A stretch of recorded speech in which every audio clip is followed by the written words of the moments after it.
J'espère que ça va bien.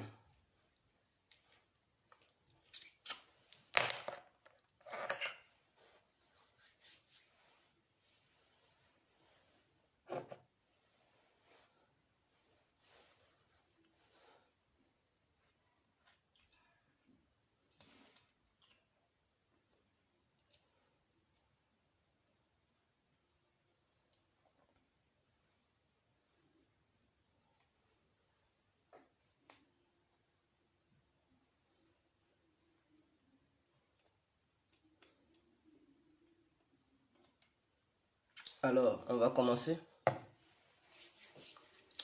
Bonsoir, bonsoir à tous et à toutes. Pour tous ceux qui ne me connaissent pas, je suis l'incontournable Diaïdia complet tout terrain. L'homme dont on parle, l'homme qui n'a pas frosé, l'homme qui ne marche pas ses mots. Vous pouvez aussi m'appeler devant la ville, l'homme n'est rien, gouverneur italien. Dans un mot d'un appel, moi, boum, laisse-moi mourir 5 heures plein droit, el patrino, camari, des ou la mouja. Alors, nous voilà à nouveau devant cette caméra pour parler de certains sujets. Et deux sujets particulièrement. On va nous adresser à un cyberactiviste du nom de Johnny Pacheco et aussi on va parler des prisonniers qui sont en Côte d'Ivoire, dans les différentes prisons ivoiriennes. Pourquoi parce que sur le titre, j'ai mis le président de la République, Alassane Ouattara, doit libérer les prisonniers. Certains prisonniers, pas tous les prisonniers, mais certains prisonniers pour éviter le chaos dans les prisons. Et pourquoi je dis Johnny Pacheco est un ingrat et malhonnête. Alors, vous savez, tout le monde connaît déjà Johnny Pacheco, il n'est plus à présenter. C'est quelqu'un qui fait des vidéos, précisément, qui est en Finlande. Alors, ce dernier et ses amis avaient créé ensemble un mouvement qu'on appelait Jossi Gang. Et arrivé à un certain moment, ils ont dissous le Jossi Gang et ils ont créé un mouvement, soi-disant un mouvement politique du nom MPA. Ok, il n'y a pas de souci. Mais Johnny Pacheco, pourquoi je dis il est malhonnête? Et il y a eu toujours des gens qui l'ont soutenu dans ces bêtises. Vous savez, où il est là, où il est arrivé, il n'est pas arrivé là seul. Parce que c'est ce que je dis. Quand moi je parle, je dis, je m'arrête et j'analyse les faits, je parle de la vérité. Parce que je suis quelqu'un, je n'aime pas l'injustice. Voilà pourquoi la vidéo d'hier, quand je parlais de la crise qu'il y avait eu en Côte d'Ivoire, et suite à cette crise, la justice qui a été faite par les juges ivoiriens, pourquoi j'ai dit que j'étais contre cette justice et qu'elle était orientée dans un seul camp, en écartant l'autre camp. Le cas de Johnny Pacheco, pourquoi je viens parler de ça aujourd'hui? Même si ce n'est pas un mouvement dans lequel je suis, je ne m'intéresse pas à leur personne, mais j'aime la justice, j'aime la vérité, j'aime l'honnêteté. Et c'est ça qui est ma personne en fait. Et voilà pourquoi j'ai décidé de ne pas avoir de parti pris parmi les différents partis politiques. Je ne suis pas FPI, je ne suis pas RDR, je ne suis pas PDCI, je ne suis pas COGEP, je ne suis pas GPS.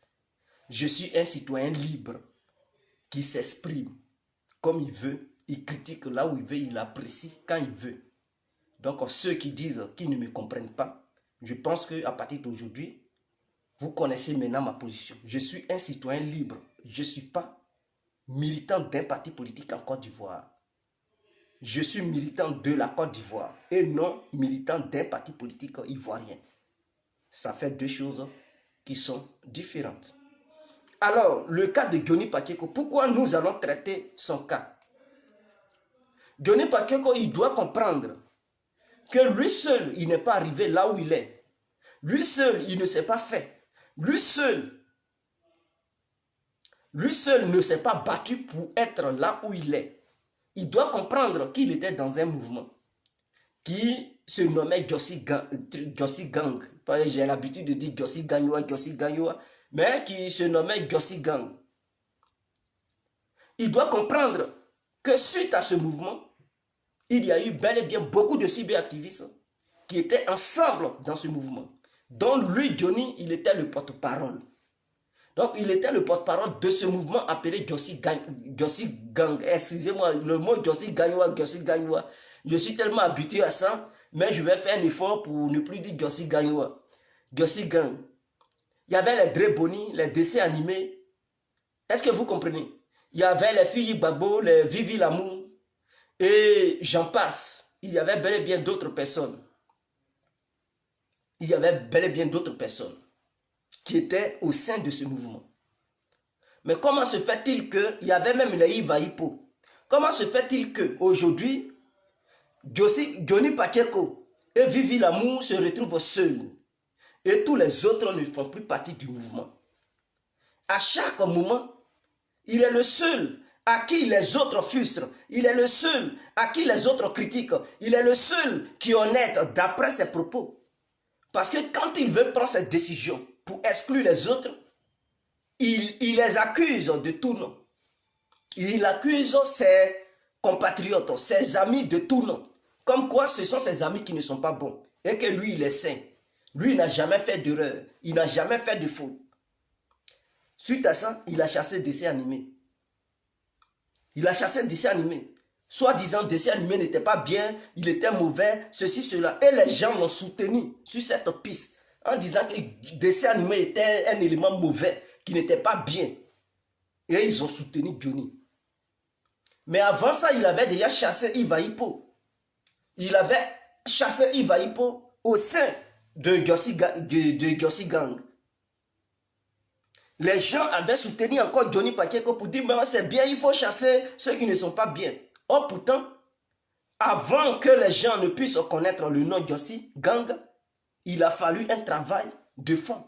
Il a fallu que ses amis pris sur lui, travaillent ensemble pour pouvoir élever le nom de leur mouvement. Gyossi Gang, excusez-moi, je suis habitué à dire Gyossi Gang, c'est pas de ma faute. Donc, la Gyossi Gang, on dit la Gyossi Gang, on dit pas, voilà, bon, puisqu'en Côte d'Ivoire on dit le Gyossi, mais on fait un effort, la Gyossi Gang. Donc, cette Gyossi Gang a été fondée par une coalition d'individus, par une coalition de jeunes Africains. Parce que je ne peux pas dire une coalition de jeunes Ivoiriens, puisque dans ce même mouvement se trouvait aussi Dre Boni, qui lui venait du Cameroun, qui n'était pas ivoirien. Donc c'est le mouvement d'un ensemble de jeunes Africains qui se sont mis autour d'une table pour créer le mouvement. Donc la Gyossi Gang a été l'idée, ou bien les idéaux de plusieurs jeunes Africains, dont le porte-parole était Johnny Pacheco.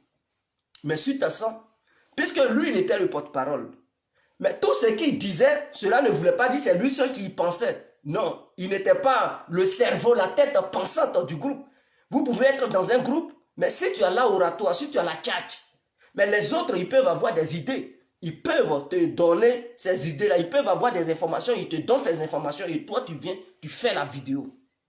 C'est toi seul les gens voient. Mais ce que les autres font dans l'ombre, eux, ils ne seront plus vus par le public. Mais quand il avait les informations du Cameroun, vous pensez que directement les Camerounais lui envoyaient les informations? Non, les Camerounais envoyaient les infos à Dre Boni. Lui, à son tour, il transmettait ces informations à Johnny Pacheco. Et lui, il prenait sa caméra pour faire des vidéos sur le Cameroun, sur Paul Biya, sur la politique camerounaise. Et donc, il était vu. Mais avant de se faire connaître, avant de se faire aimer par les Camerounais, il a fallu qu'un Camerounais qui est aussi dans son mouvement, qui connaît des personnalités au Cameroun, rentre en contact avec ces personnalités pour obtenir des preuves tangibles, des arguments irréfutables pour qu'ensuite il puisse donner ces preuves à Johnny. Donc lorsqu'il sort et il fait ses vidéos, il montre des preuves. Donc automatiquement il devient convaincant et il a convaincu beaucoup de personnes. Mais avant de convaincre ces personnes, il a fallu des gens dans l'ombre. Mais lorsqu'il s'est fait une petite notoriété, ce monsieur a décidé, il a trouvé bon de chasser ses amis. Parce que les informations ne passaient plus maintenant par ses amis, mais ça venait directement chez lui. Donc pour lui, comme c'est un ingrat, un égoïste, il a décidé de les chasser. C'est dans ça qu'il chasse Iva Hippo. Ensuite, il chasse un truc au dessin animé. Il a décidé de chasser le dessin animé. Et il a chassé le dessin animé. Ensuite, il décide de chasser encore Dre Boni. Et il a exclu Dre Boni du groupe. Mais je tiens à lui rappeler quelque chose. Philippe Babo qui l'a chassé là, ce n'est pas un ami à moi. Lui et moi, on n'a jamais causé et tout. Voilà. Est-ce que vous comprenez? Quand avant, il essayait de m'appeler, mais je lui raccrochais au nez. Mais je tiens à lui dire, Philippe Babo, qui l'a exclu du groupe, qui l'a chassé du groupe. J'ai l'impression qu'il a une mémoire courte. Lui, Johnny, quand il était dans des pétrins, avec sa femme, c'est-à-dire le jour où sa femme l'avait mis dehors, et qu'il ne savait pas quoi faire, mais il fallait que les Ivoiriens cotisent. Il fallait que les Ivoiriens lui viennent en aide. Mais la personne qui a lancé SOS pour que les Ivoiriens et Africains viennent en aide à Johnny Pacheco, c'est ce même Philippe Babou. Je tiens à le lui dire, je tiens à lui rappeler parce qu'il oublie vite. C'est ce même Philippe Babou qui avait fait SOS, qui frappait la porte à tout le monde dans le but de secourir son ami qui est Johnny, dans le but d'aider Johnny Pacheco. Et il n'a pas fait ça une fois, il a fait ça à plusieurs reprises. Et l'argent qu'on lui donnait, il donnait ça à son ami Johnny. Mais quelqu'un qui fait comme ça, qui se préoccupe de ton cas, tu peux pas tout d'un coup décider pour dire fous-moi le camp parce que tout simplement tu as créé un PA, parce que tout simplement tu es maintenant en contact avec le RADP, donc Johnny c'est fini, tu chasses maintenant tes amis, tes anciens amis, ceux qui étaient là pour toi. Lorsque tu ne connaissais pas le RADP, lorsque tu défendais encore le FPI, et le FPI, je ne sais pas si le FPI te donnait quelque chose ou te donnait rien, mais lorsque tu étais encore au sein du FPI et que tu défendais Laurent Gbagbo, pendant que tu avais les pétrins, celui qui était là, et puis il lançait les SOS, il demandait de l'aide pour que les gens te viennent en aide, c'est ce même Philippe Gbagbo. C'est ce même Philippe Gbagbo. Et les gens ont cotisé. Ils ont fait des transferts. Il a eu beaucoup d'argent. Je ne sais pas si c'était au moins 12 000 euros.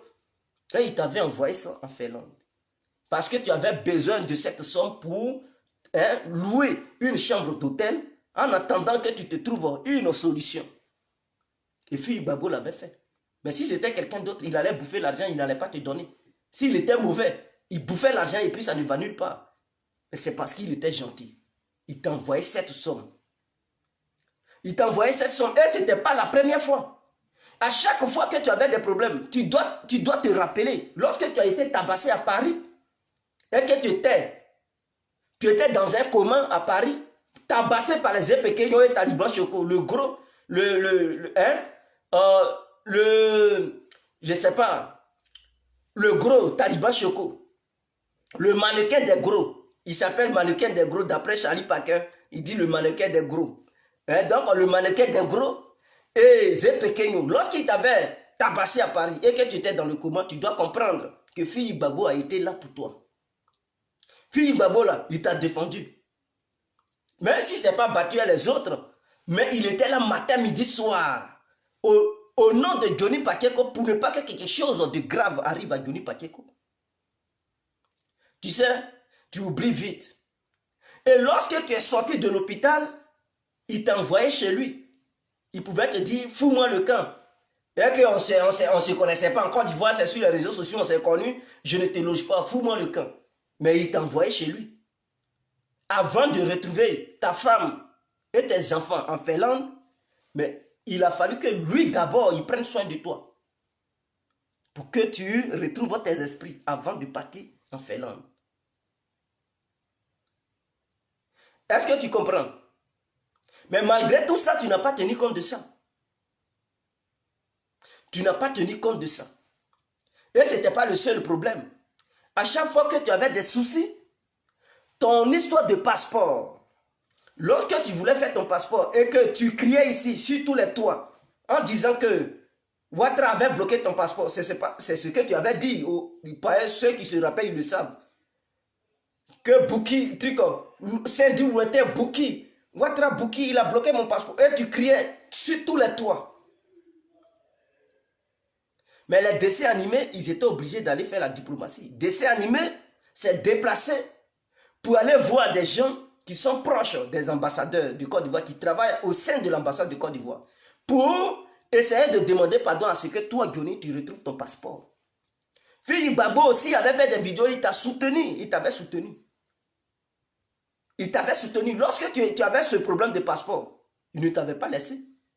Il était toujours avec toi. Il y a un moment, tu avais eu un problème, il n'y a pas si longtemps.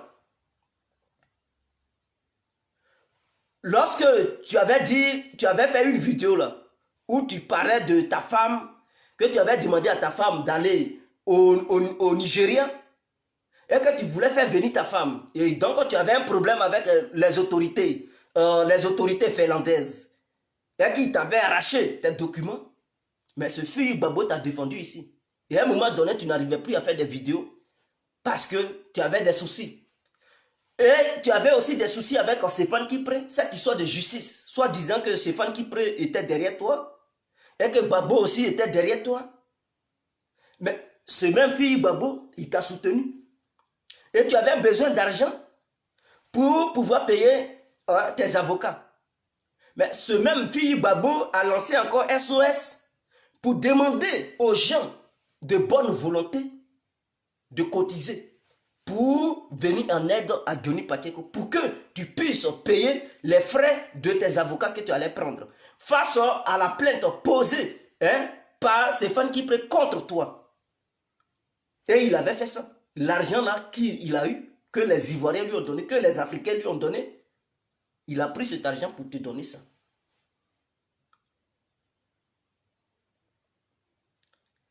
Il a pris cet argent, il t'a envoyé ça en Finlande. Et tu as récupéré cet argent. On ne sait pas comment tu as fait cet argent. Qu'est-ce que tu as fait cet argent? Mais suite à ça, tu étais de retour. Et quand tu es revenu, c'est là le militant, le représentant du RDR en Europe, précisément en France, il s'était déplacé pour aller derrière toi, pour te soutenir. Face à cette histoire. Et en retour, tu étais venu sur Paris. Tu as même participé à la réunion du RADP en France. Tu avais participé à cette réunion du RADP en France. Et vous étiez ensemble, Philippe Babo, Vivi Lamour, toi. Vous étiez les représentants du MPA. Mais avant de te présenter à cette réunion, qu'est-ce qui s'était passé en Finlande? Mais ce qui s'était passé, tu avais eu des problèmes de documents. Et ce même Philippe Babo avait milité. Parce qu'il y avait Stéphane Kipré qui était derrière tes fesses, qui voulait te foutre en tôle. Mais ce monsieur encore, il t'avait soutenu. Donc s'il était mauvais, comme tu le fais croire aux gens, il n'allait pas faire tout ça. Et tu dois savoir aussi que si tu es arrivé là, c'est parce que ces gens-là, ils t'avaient soutenu dans le temps. Dans le temps, dans le passé là, ils t'avaient soutenu. Ils t'avaient apporté leur soutien. Et tes vidéos, ils partageaient ça aussi. Ils partageaient aussi tes vidéos. Et à cause de toi, à cause de ceux qui étaient de leur région, qui les connaissaient, eux tous, ils t'ont fait confiance. Parce qu'ils parlaient de la Jossi Gang et que toi, tu étais leur leader. Et sur leur dos, sache que tu as eu beaucoup d'argent sur leur dos. Ben, il faudrait que je rappelle aux Ivoiriens et aux Africains qui ne savent pas. Johnny Pacheco, vous savez, YouTube, quand tu monétises YouTube, lorsque tu postes les vidéos, est-ce que vous comprenez? Lorsque tu postes les vidéos, chaque publicité qui passe est payante. Donc YouTube te verse de l'argent. Est-ce que vous comprenez? Ok. Où est-ce que je veux en venir? Je vais expliquer aux gens qui est Johnny Pacheco et pourquoi il est ingrat et hypocrite. Je vais leur expliquer, ils vont comprendre. Donc, puisque la Jossi Gang avait un leader qui était Johnny Pacheco, les autres n'ont pas ouvert leur chaîne YouTube. Écoutez-moi. Donc, toutes les vidéos qu'ils faisaient, ces vidéos étaient postées sur la chaîne YouTube Johnny Pacheco. Donc, chaque vidéo que ces gens-là faisaient, Johnny Pacheco postait ces vidéos-là. Et eux, ils avaient aussi accès à cette chaîne YouTube qui était au nom de Johnny Pakeko. Donc, ce n'était pas au nom de la Jossi Gang, non. C'était Johnny Pakeko qui était mentionné là. Donc, le nom de leur chaîne s'appelait Johnny Pakeko. Et la pub qui passait sur chaque vidéo, l'argent partait directement chez Johnny. C'est lui qui gérait ça. Et en retour, il ne donnait pas aux autres aussi. Il ne leur donnait rien. Donc, par mois, si YouTube lui a donné de l'argent, et que, par exemple, s'il réussit à encaisser au moins 4 000 €, il ne donnait pas aux autres. Il ne donnait rien aux autres. Donc, la voiture qui roule là et tout ça, c'est grâce à YouTube il a payé ça. C'est pas son travail, hein? C'est pas le sueur, la sueur de son front. Ce n'est pas la sueur de son front, ce n'est pas son travail que lui-même il a fait. Mais c'est YouTube, ce que YouTube lui donnait, c'est ce qu'il a pris pour payer la voiture que vous voyez là. Donc, il gagnait beaucoup d'argent parce que leurs vidéos qu'ils faisaient ensemble, ces vidéos avaient plusieurs vues. Hein? Ça pouvait atteindre 300 vues, 600 vues. Non, je dis 600 vues. 6 000 vues, 600 000 vues, 300 000 vues, 100 000 vues, 50 000 vues. Et toutes ces vues-là, YouTube lui donnait de l'argent. Et c'est lui seul qui encaissait. Mais il doit savoir que ce n'était pas lui seul qui faisait les vidéos. Puisque les vidéos des autres, dessins animaux, Fille Babo, Vivi l'amour et tout ça, Dre Boni, toutes ces vidéos étaient postées sur la chaîne de Johnny. Donc en retour, lui, il encaissait l'argent. Mais ses amis ne lui ont jamais demandé, ah, Johnny, l'argent que tu encaisses là, où est notre part? Parce que nous faisons aussi des vidéos, on pense ça sur ta chaîne et que ça nous rapporte. Ça te rapporte beaucoup d'argent. Donc, le mois, si le mois finit, il faut faire notre guet. Il faut faire le partage. Ils ne lui ont jamais demandé. Lui seul, il prend cet argent et il met sa mort. Et il garde. Donc, s'il était reconnaissant, s'il était bien, si c'était quelqu'un de bonne volonté, il n'allait pas chasser ses amis comme si rien n'était, comme si c'est maintenant il venait d'intégrer le truc, le mouvement. Or, ces gens-là ont aussi fondé le mouvement. Ces gens-là ont contribué à ce que le mouvement se développe. Parce qu'au moment où lui, il faisait aussi des vidéos, ses amis aussi faisaient aussi des vidéos pour battre campagne du mouvement. Mais il se lève un bon matin, non toi, toujours ce sont les autres qui sont mauvais. Et comme lui, il n'a jamais commis d'erreur. Mais est-ce que quand il commet des erreurs, il ne peut pas nous dire que depuis qu'il est avec ses amis, il n'a jamais commis d'erreur. Mais il commet aussi des erreurs. Mais cela ne pousse pas à ses collègues de dire, Johnny, comme tu as commis des erreurs, nous on sort du mouvement. Non, ils n'ont jamais dit ça. Mais l'erreur est humaine. Lorsque ses amis commettent une petite erreur, automatiquement, il prend des décisions, tu ne fais plus partie de trucs. Un homme responsable ne se comporte pas comme ça. Toi, n'est-ce pas toi qui dénonces les politiciens, qui sont mauvais, ils sont ceci. Mais lorsque tu dénonces les politiciens, il faudrait que toi aussi tu sois un bon exemple. Voyez, si tu cherches tes amis comme ça, imaginons que tu étais président. Imaginons que toi, Johnny, tu étais président. Mais tu allais mettre les gens en prison, en pagaille. Tu n'allais même pas avoir de sentiments. Tu allais foutre les gens en prison. Comme si on versait un truc, du grain de sable.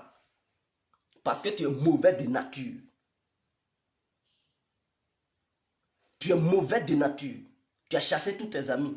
Et je tiens à rappeler à Vivi l'amour que ton tour arrive. Parce que qui avait pensé un jour que ce Johnny allait chasser Fille Babo? Malgré tout ce que Fille Babo lui a fait.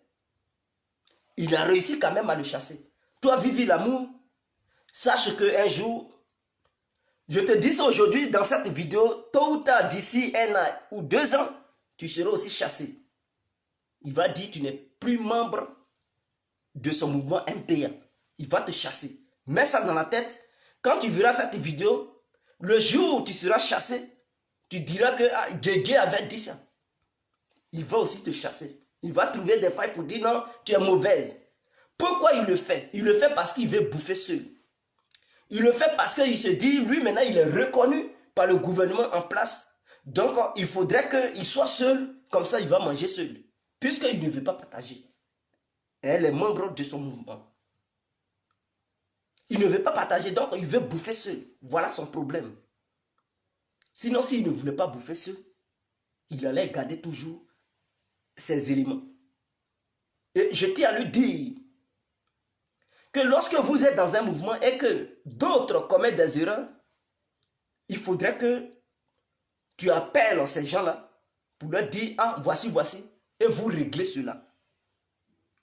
Mais lorsqu'il y a une petite erreur et que ta réponse est immédiate et que cette réponse c'est d'exclure les autres ou les chasser, les radier, c'est un mauvais comportement.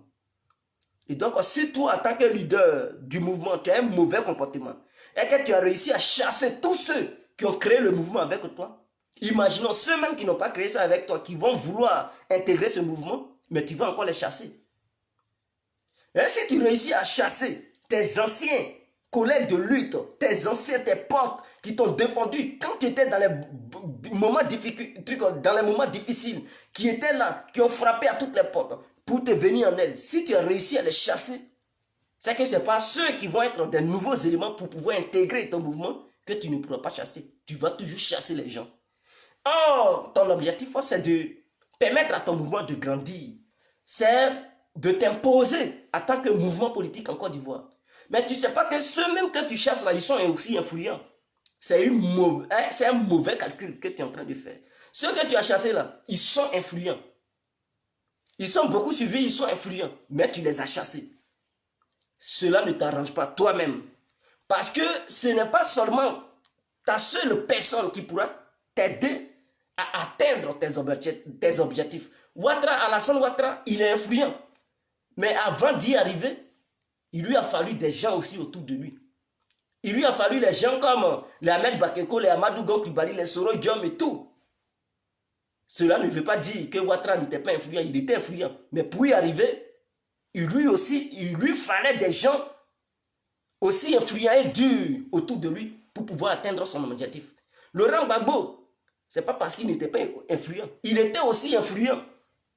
Mais pour qu'il puisse atteindre son objectif, il lui avait fallu le Boga Doudou, sa femme, et consort. Et ensuite, quand c'était dur, il lui a fallu encore un blé auprès de lui pour qu'il puisse résister. Mais cela ne voulait pas dire que quand Laurent Gbagbo parlait, personne ne l'écoutait. Non, il était écouté. La preuve en est qu'il y a des gars. C'est parce qu'il était aimé. Mais ça ne suffisait pas. Il lui fallait quelqu'un auprès de lui. Alassane, ce n'est pas parce qu'il n'est pas influençant. Influençant, non. Il influence les gens. Mais pour y arriver, il faudrait qu'il y ait des gens autour de lui. Et les Ahmed Bakeko, les Gon Coulibaly, et le jeune ministre Mamadou Touré, des gens pour parler. C'est là qu'il résiste. C'est à quoi ça il résiste. Et il atteint ses objectifs.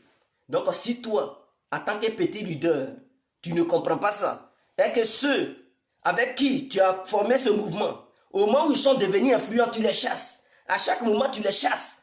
Mais tu cherches quoi vers la fin? C'est que tu ne veux rien devenir dans la politique ivoirienne. Tu veux être toujours derrière les autres pour qu'ils te nourrissent. Mais toi-même, tu ne veux pas aussi t'imposer pour que les gens te suivent là-bas aussi. C'est ça, tu fais une erreur. Sinon, ceux que tu as chassés là, ce sont des gens qui sont influents. Les Iva Hippo, les dessins animés, les filles Babo, les Demezignon, tu les as chassés tous ceux-là. Oh, c'est des gens qui sont influents. Ce sont des bons soldats qu'il te fallait pour les mettre autour de toi. Avec ces genres d'éléments, imaginons qu'on vous confie la tâche d'aller battre campagne dans une région et que cette équipe prend son envol pour débarquer en Côte d'Ivoire et que vous débarquez dans une ville avec cette influence que vous avez. Tu penses que votre candidat ne va pas gagner dans cette ville? Il va bel et bien gagner. Mais toi seul, tu ne peux pas battre campagne dans une grande région. Pour convaincre les gens, ça va être difficile. Or, pour réussir à convaincre les gens, puisque tu sais parler, il faudrait aussi que des gens qui savent parler soient aussi là. Avant que toi tu n'arrives, tes éléments parlent d'abord. De la manière Gédéon de la Kékou va y faire. Lui, il sait parler, c'est un leader. Mais avant que lui, Gédéon de la Kékou il arrive, ces bons petits parlent. Et quand tu les écoutes, ils sont convaincants. Après avoir fini de parler, lui-même il débarque et il finit le travail. C'est ça on dit un bon leader. Mais toi, tes amis avec qui tu as commencé, tu les chasses. Tu cherches quoi? Parce qu'on te donne, le gouvernement RADP te donne un peu, donc quand tu penses que c'est fini, non. Au contraire, c'est en ce moment-là que tu devrais consolider la base de ton mouvement. Pour viser encore loin, peut-être en 2025, décider d'aller poser des candidatures. Toi et tes éléments. Mais c'est comme ça.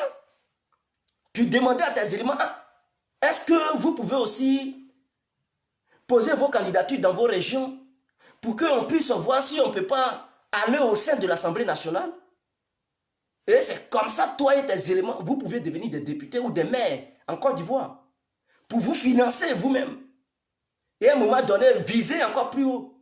Mais non, monsieur, dès que c'est propre, ces éléments sont influents, il les chasse. Et il veut être seul. Tu veux être seul, tu veux être seul. Ce n'est pas bien. C'est une erreur stratégique que tu es en train de faire. Je pense que la sagesse va t'habiter et tu vas aller les convaincre. Tu vas aller leur demander pardon pour ton acte que tu as posé. Pour tes bêtises que tu as faites. Et cette décision que tu as prise en les chassant, en les radiant au sein de ton mouvement, c'est mauvais. Ce n'est pas une bonne décision. Parce que si ceux-là, ils étaient auprès de toi, je te dis, ce que je suis en train de te dire, il faut écouter. Ce n'est pas des clashs, mais je te dis la vérité. S'ils sont auprès de toi et qu'en 2025 arrive, et tu décides d'être député en Côte d'Ivoire, tu sais dans quelle région de la Côte d'Ivoire tu es influent, ou dans quelle ville, ou dans quelle commune. Et tu décides d'aller là-bas. Mais toi seul, tu ne vas pas pour être député. Tu demandes aussi à tes éléments, ceux qui te suivent, tes soldats, qui ont commencé avec toi, cette lutte, tu leur aussi demandes d'aller poser aussi leur candidature pour devenir aussi député. Et ensemble, vous allez envahir l'Assemblée nationale. Et vous pouvez changer des lois là-bas. Vous pouvez apporter d'autres idées. Et suite à ça, vous pouvez encore viser plus loin. Pour dire, mais si on a été député dans ce pays et qu'on a montré de quoi on est capable, pourquoi ne pas viser encore plus loin? Et c'est dans ça, quelqu'un peut-être, il peut vous appeler pour dire, venez devenir truc comme ministre. Et comme ça, les partis politiques se créent comme ça, petit à petit. Et ça prend de l'ampleur. Et peut-être avec cette base, tu pouvais même défier les Soro Guillaume et les Blé Goudé. Mais non, monsieur, au moment où ça prend, au moment où vous avez une influence, tu chasses tes amis. Mais je ne sais pas si ce sont les sorciers de ton village qui te mélangent la tête pour prendre de telles décisions. Mais tes décisions que tu prends, ce n'est pas bon. Ou bien il n'y a personne pour te conseiller.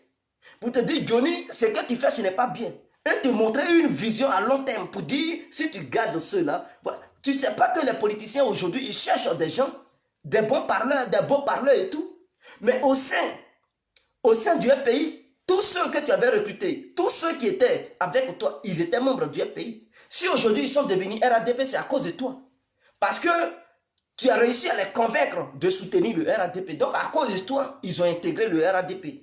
Arrivé au beau milieu de la route et tu les laisses. Tu dis, oh, vous n'êtes plus truc, et tu les abandonnes. Ils vont se sentir comment?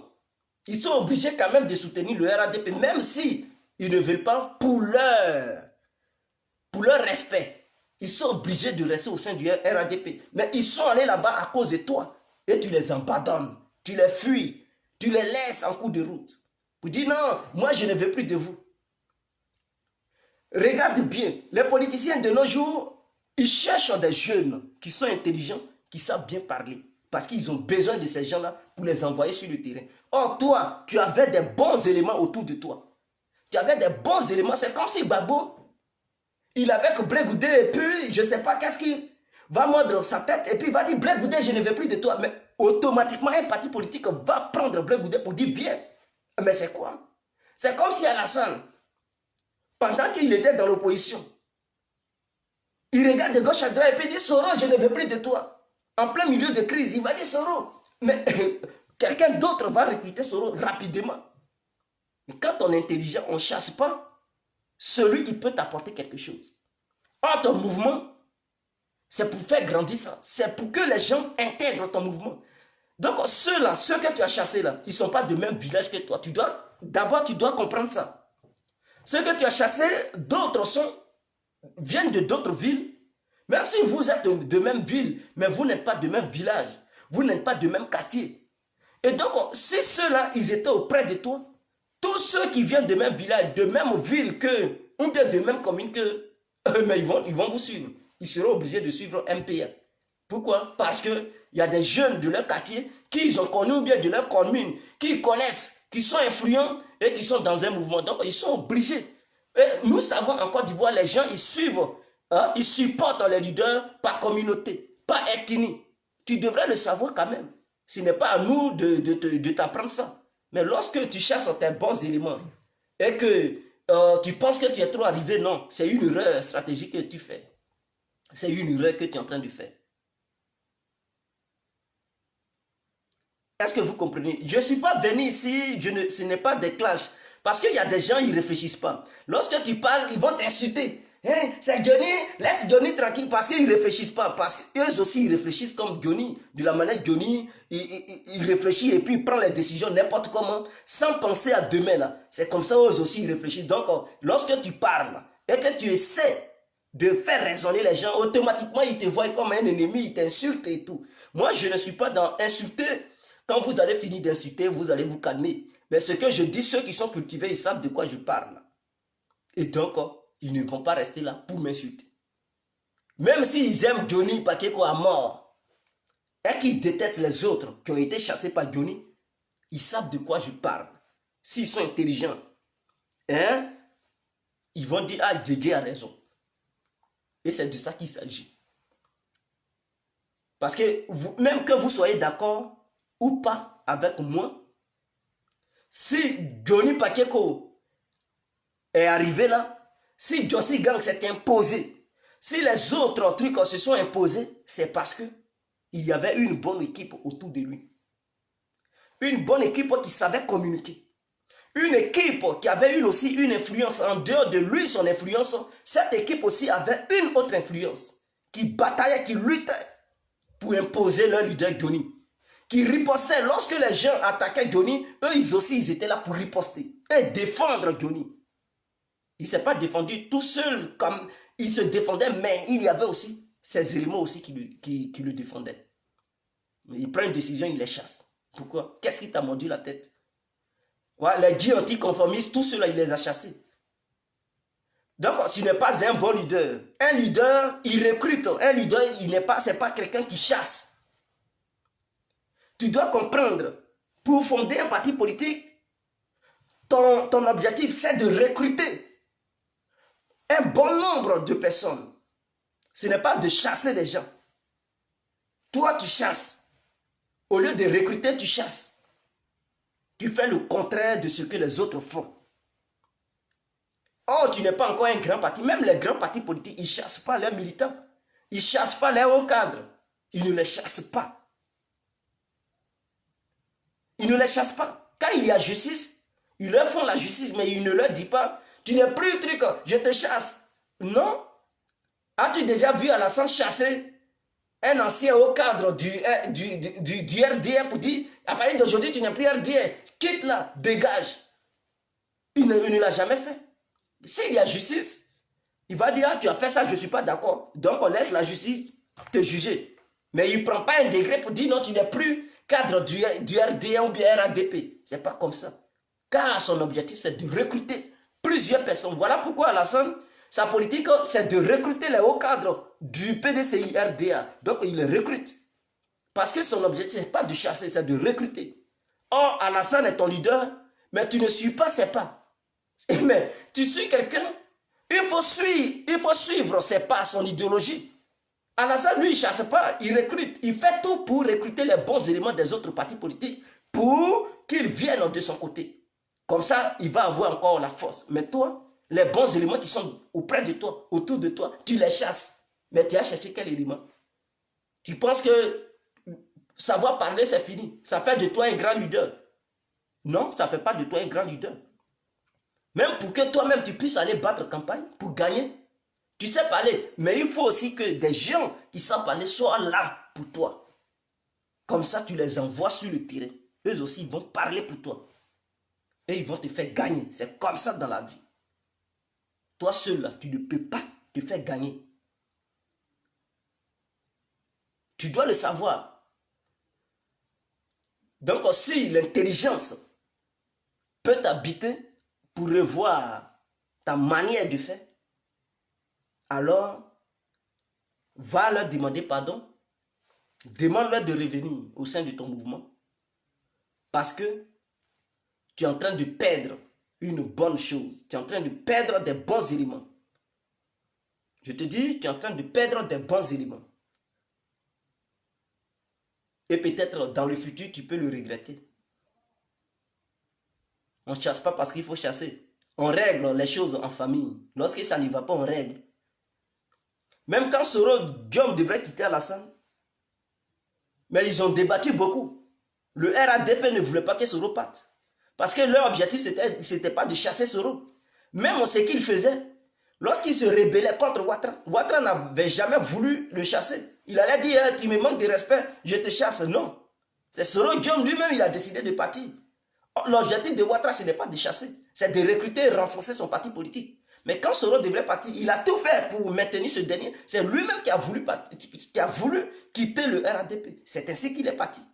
Mais Ouattara n'a pas pris un décret pour dire « Soro, je te chasse ». Non. Toi, quelle est ta vision? Quel est ton objectif? Qu'est-ce que tu veux atteindre demain? Et tu prends des décrets, tu regardes de gauche à droite, tu es viré.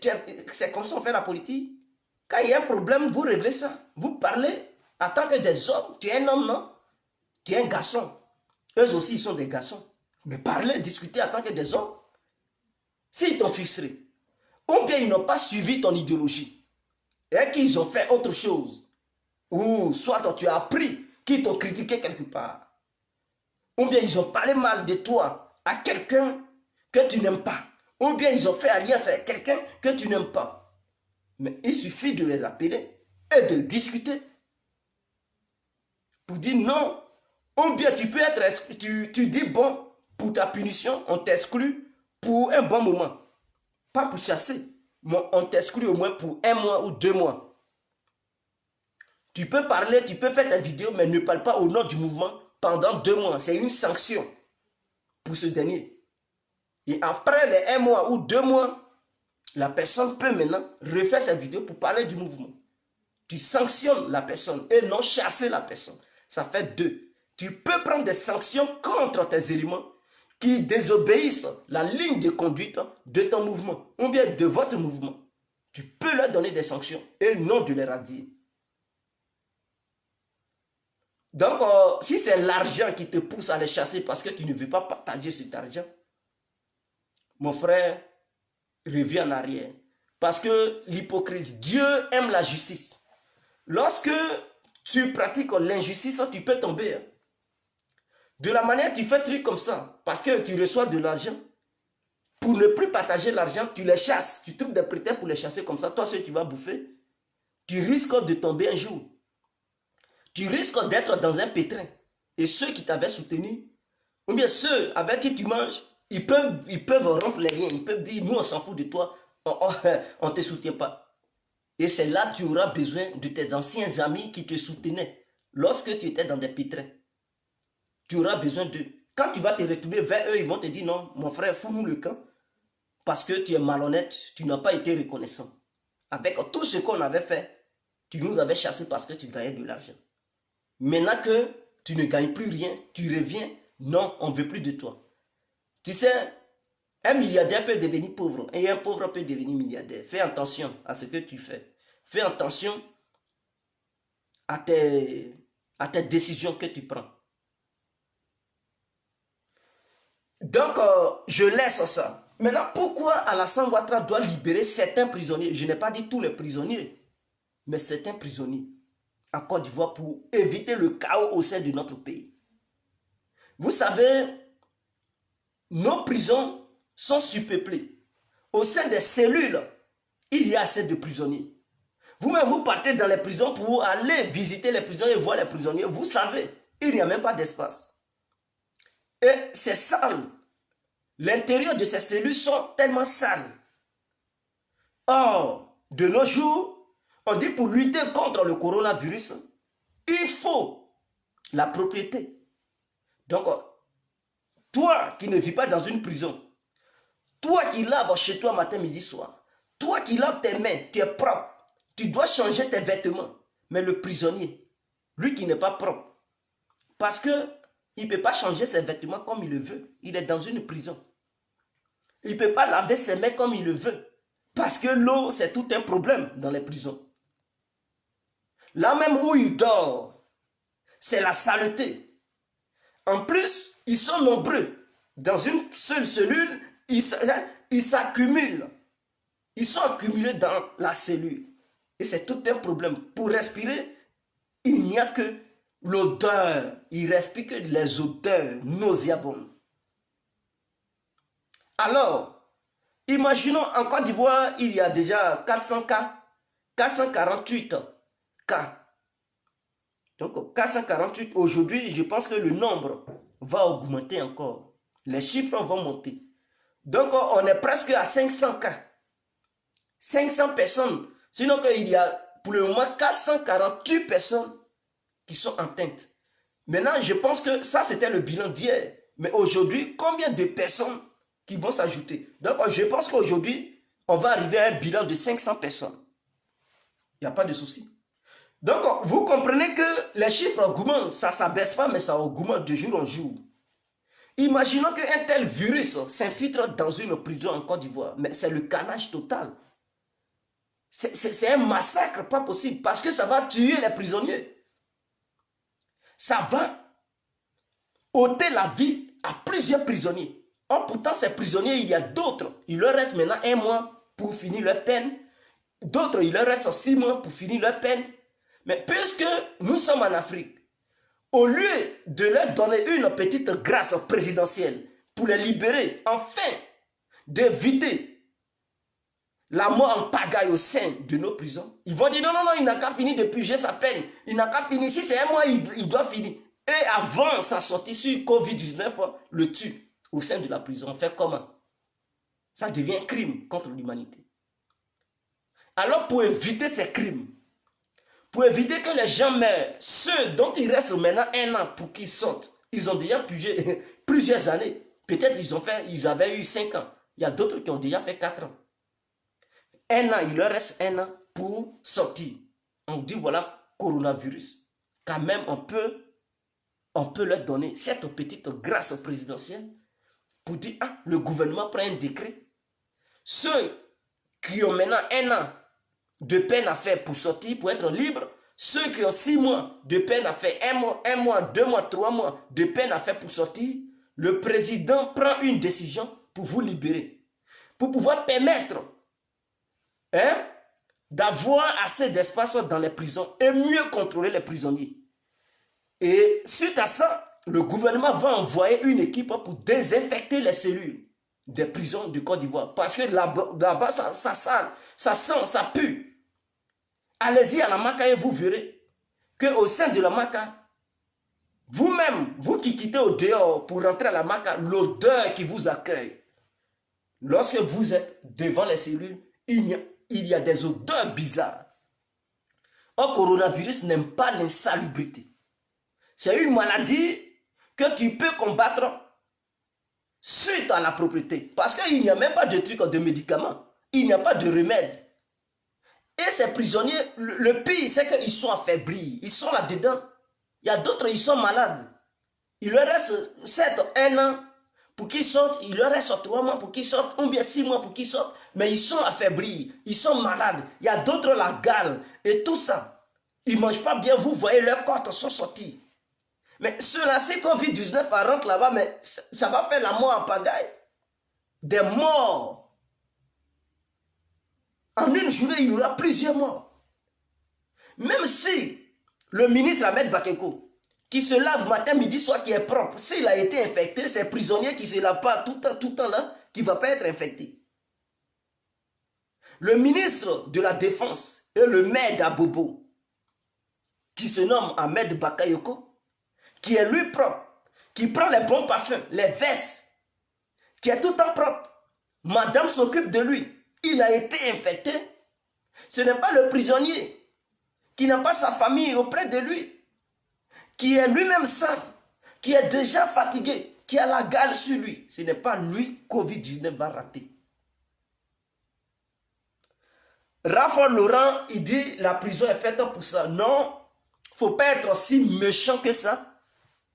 Si tu penses que être prisonnier, ça veut dire il faut faire n'importe quoi, le prisonnier aussi a un droit. De la manière, toi aussi tu as ton droit là. Le prisonnier aussi a son droit.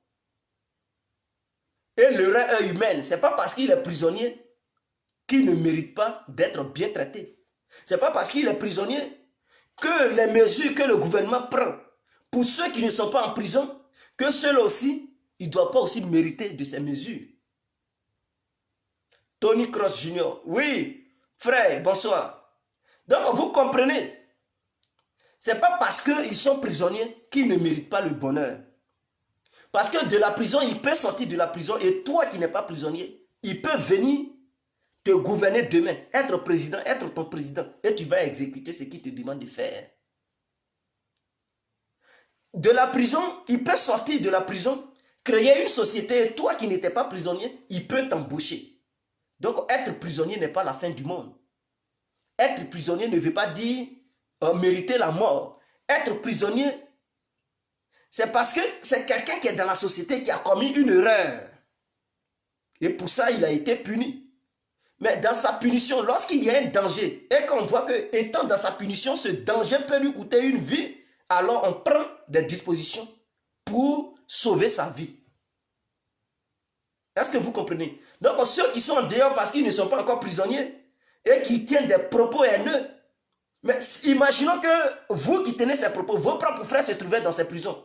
Et ce que je dis en ce moment-là, vous allez être les premiers à dire, ah oui, oui, le gouvernement doit, parce que vous vous sentez concerné directement.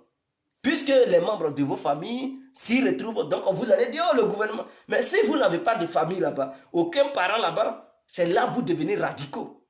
Pour dire, non, ils n'ont qu'à mourir là-bas, ils méritent. Non, loin de là, loin de là. Moi, je ne vois pas les faits comme ça.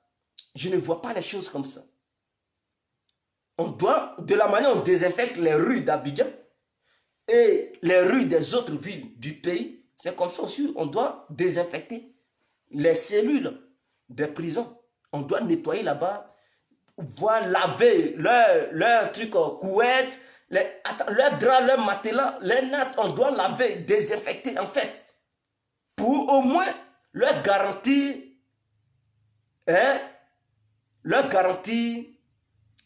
la sécurité contre ce fameux virus. Mais si on ne le fait pas, on les laisse parce qu'ils sont prisonniers, donc pour vous être prisonnier est égal à la mort. Vous-même. Il y a d'autres, ils se sont bagarrés. Suite à ces bagarres, on les a mis en prison. Mais est-ce que vous qui dites ils n'ont qu'à mourir là, qui parmi vous ne s'est jamais bagarré? Il y a d'autres, ils ont porté main à des femmes. Et suite à ça, il y a eu des problèmes. On les a mis en prison. Mais qui parmi vous, là, vous-même qui faites... Souvent, vous tabassez vos femmes. Mais c'est parce que ces derniers n'ont pas le courage de porter plainte pour vous enfermer, que vous êtes au dehors en train de vous balader ou bien vous pavaner.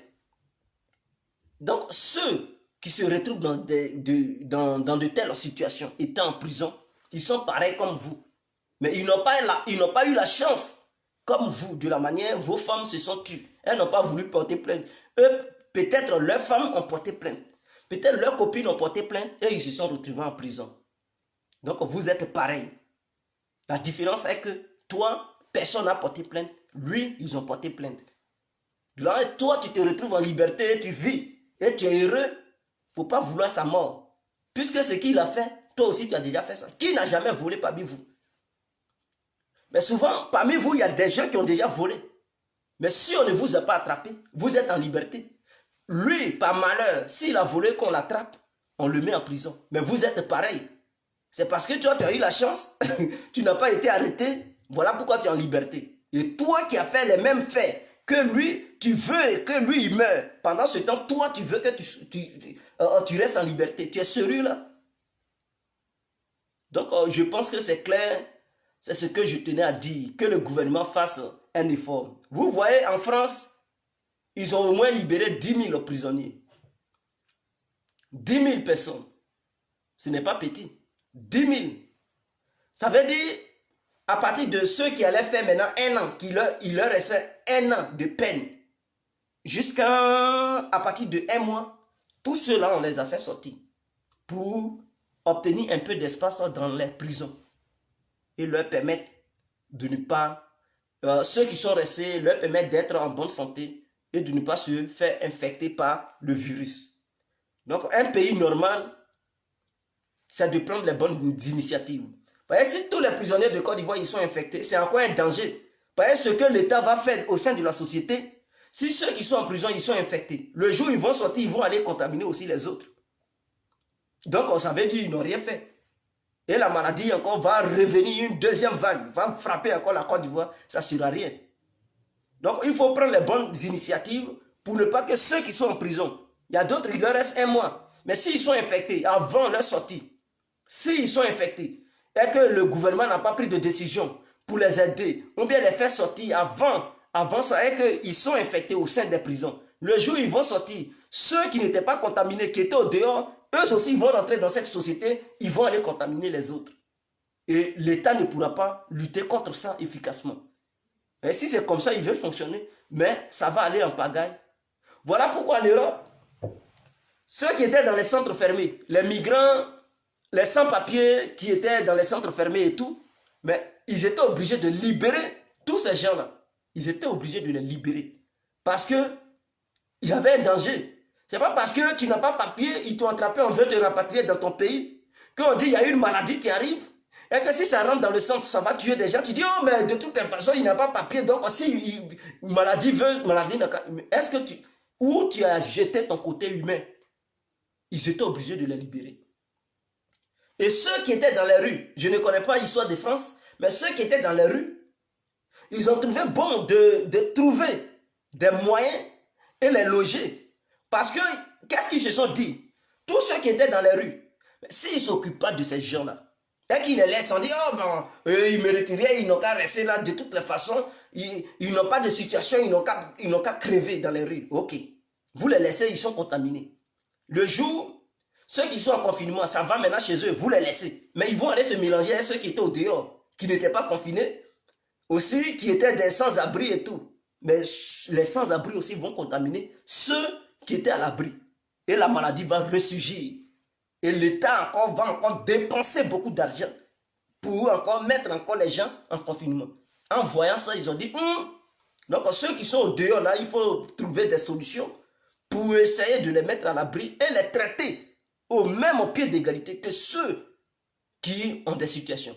Parce que si tu laisses ceux qui n'ont pas de situation en dehors et que tu traites ceux qui ont des situations, mais ceux qui n'ont pas de situation, lorsqu'ils seront infectés, et ceux qui n'ont pas de situation, lorsqu'ils seront infectés, mais ceux qui ont des situations, quand ils vont se rétablir, ils vont les relâcher.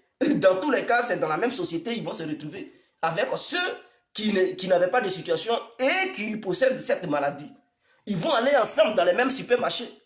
Ils vont s'asseoir ensemble sur les mêmes bancs, dans les lieux publics, dans les jardins. Mais ils vont transmettre encore la maladie à ceux qui étaient bien confinés, ceux qui avaient les moyens. Alors du coup, la maladie va revenir à nouveau. Donc, il faut traiter tout le monde au même pied d'égalité. Donc, si les prisonniers sont infectés, sachez bel et bien que les gardes qu'on appelle vigiles, eux aussi, seront contaminés. Parce qu'ils toucheront des choses que les prisonniers toucheront. Au réfectoire où ils s'en vont manger, c'est-à-dire cantine, où ils vont aller manger, il faudrait que des gens préparent pour eux. Il faudrait que des gens préparent pour eux. Quand ils vont finir là, et tous les vigiles qui sont, d'autres seront contaminés, et ces vigiles vont aller rentrer au sein de la société, ils vont aller boire bière, ils vont s'asseoir sur des chaises pour se mettre bien. Quand ils vont se lever, un autre va venir, il va prendre la même chaise que le vigile a pris, il va s'asseoir, il va boire, voilà maladie. Et ils vont propager ça, pour éviter ça. Et cela va encore coûter le gouvernement très cher, l'argent des milliards.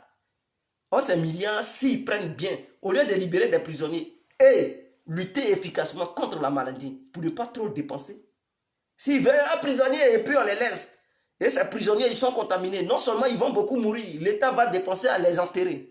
Mais en dehors de ça, beaucoup aussi vont être infectés. Ceux qui surveillent les prisons, ils seront infectés. Ils vont aller redistribuer encore cette maladie. L'État encore sera obligé de dépenser encore des milliards de francs CFA pour commander des marchandises en Europe ou en Chine et pour lutter encore contre cette maladie et mettre encore l'économie à plat. Parce que s'il y a encore la maladie qui ressurgit, qui fait une deuxième vague, mais pour ne pas que plusieurs Ivoiriens meurent, il faut encore les mettre en confinement. Et ça va encore retarder l'économie ivoirienne. Alors pour éviter tout ça, il faut libérer beaucoup de prisonniers et permettre d'avoir assez d'espace dans les prisons pour mieux les contrôler et mieux lutter contre la maladie.